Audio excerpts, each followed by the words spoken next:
গভীর অন্ধকার এক রাত, দুই বন্ধু অলৌকিক দেয়ালের সামনে দাঁড়িয়ে।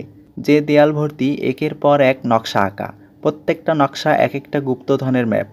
দুই বন্ধুর হাতে টর্চ লাইট আছে এবং তারা জানে তাদের সময় খুবই লিমিটেড, কারণ সকাল হওয়া মাত্রই অলৌকিক দেয়ালটা চোখের সামনে থেকে উধাও হয়ে যাবে।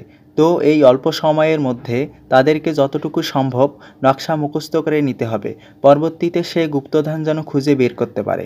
দুই বন্ধুর মধ্যে এক বন্ধু অনেক বেশি অ্যাচিভ করতে চায়, সব কিছু পেতে চায়। তাই তার মনে হতে লাগলো সবগুলো নকশা তার মুখস্থ করতে হবে। সে বিক্ষিপ্তভাবে একের পর এক টর্চ ফেলতে লাগলো এবং অনেকগুলো নকশা দেখতে লাগলো, মুখস্থ করার চেষ্টা করতে লাগলো।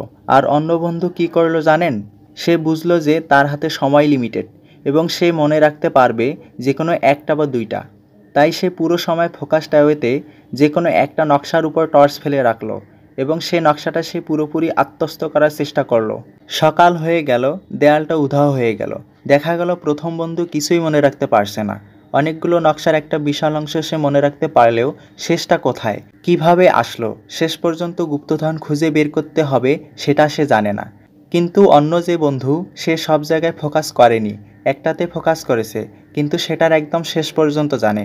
ফলশ্রুতিতে শেষ পর্যন্ত সে গুপ্তধনটা খুঁজে বের করতে পারলো। খেয়াল করলে দেখবেন আমাদেরও কিন্তু এমন হয়। একই সময় অনেকগুলো প্রজেক্ট করতে ইচ্ছে করে, একই সাথে অনেকগুলো ক্যারিয়ার আমাদের পার্সু করতে ইচ্ছে করে। কিন্তু ওই প্রথম বন্ধুর মতো আমরা যদি আমাদের টর্চ লাইটটা, অর্থাৎ আমাদের যে ফোকাস আছে, সেটা বিভিন্ন জায়গায় বিক্ষিপ্তভাবে ছুঁড়ে মারতে থাকি, তাহলে দেখবেন শেষ পর্যন্ত এনার্জি, সময় সব কিছু খরচ হয়ে গেছে, কিন্তু কোনো একটা পাথে, কোনো একটা প্রজেক্টের আলটিমেট যে সাকসেস, সেটা আর আমি অ্যাচিভ করতে পারিনি।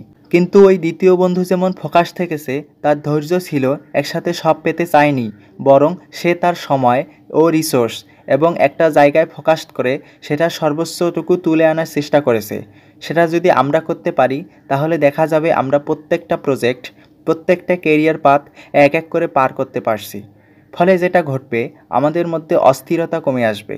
আমরা সবসময় ফোকাস অ্যাওয়েতে প্রায়োরিটি সেট করে ফলো থ্রো করে প্রত্যেকটা প্রজেক্ট শেষ করব এবং পরবর্তীতে যদি আরও এনার্জি ও রিসোর্স বাকি থাকে, তাহলে আমরা আরও অন্য কোনো কাজে ফোকাস করব।